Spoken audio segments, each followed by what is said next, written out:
మీరు ఎప్పుడైనా నిశ్శబ్దంగా కూర్చొని మీ జీవితం గురించి ఆలోచించారా?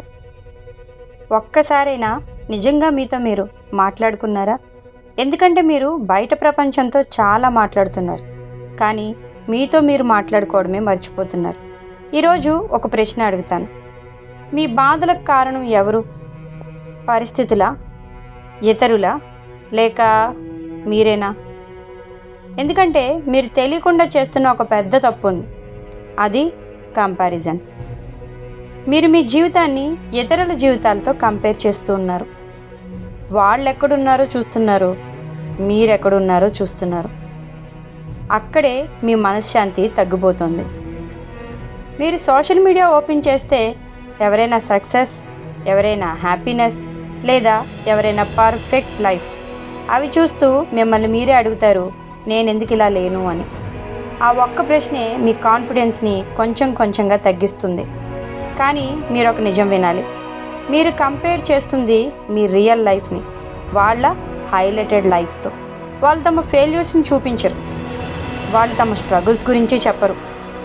కేవలం వాళ్ళు చూపించేది వాళ్ళ బెస్ట్ మూమెంట్స్ మాత్రమే. కానీ మీరు అదే కంప్లీట్ స్టోరీ అనుకుంటున్నారు. అక్కడి నుంచే సెల్ఫ్ డౌట్ అనేది మొదలవుతుంది. మీరు కంపేర్ చేస్తున్న ప్రతిసారి మీ కాన్ఫిడెన్స్ తగ్గిపోతుంది, మీ హ్యాపీనెస్ తగ్గిపోతుంది, మీ సెల్ఫ్ రెస్పెక్ట్ తగ్గిపోతుంది. చివరికి మిమ్మల్ని మీరే నమ్మడం ఆపేస్తారు. గుర్తుంచుకోండి, కంపారిజన్ అంటే ఇన్స్పిరేషన్ కాదు, కంపారిజన్ అంటే సెల్ఫ్ డిస్ట్రక్షన్. ప్రతి ఒక్కరి జర్నీ వేరుగా ఉంటుంది. వాళ్ళ స్టార్టింగ్ పాయింట్ వేరు, వాళ్ళ టైమింగ్ వేరు, వాళ్ళ స్ట్రగుల్స్ వేరు. కానీ మీరు మీ జీవితాన్ని వాళ్ళతో మెజర్ చేస్తూ ఉన్నారు. అది సరైంది కాదు.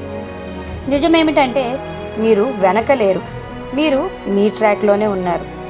కానీ మీరు ట్రాక్ మార్చి ఇతరుల రేస్లో పరిగెడుతున్నారు.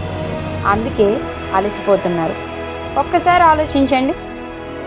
మీరు ఎప్పుడైనా మీ చిన్న ప్రోగ్రెస్ని చూసి ప్రౌడ్గా ఫీల్ అయ్యారా? లేక ఇతరులతో కంపేర్ అవుతూ మీ సక్సెస్ని కూడా ఇగ్నోర్ చేశారా? మీరు ఎంత దూరం వచ్చారో చూడకుండా ఇంకా ఎంత దూరం వెళ్ళాలో మాత్రమే చూస్తున్నారు. ఇక చాలు. ఇంకా ఎంతకాలం ఇలా కొనసాగిస్తారు? ఇది కాంపిటీషన్ కాదు, ఇది మీ జర్నీ. కంపేర్ చేయడం ఆపండి. మీ గతంతో కంపేర్ అవ్వండి. నిన్నటికంటే ఈరోజు కొంచెం బెటర్ అవ్వడానికి ప్రయత్నించండి. మీ ప్రోగ్రెస్ని గుర్తించండి.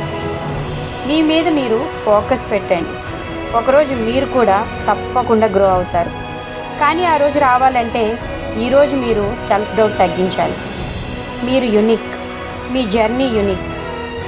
కంపారిజన్ ఆపితేనే మనశ్శాంతి అనేది వస్తుంది. కంపేర్ చేయడం ఆపండి.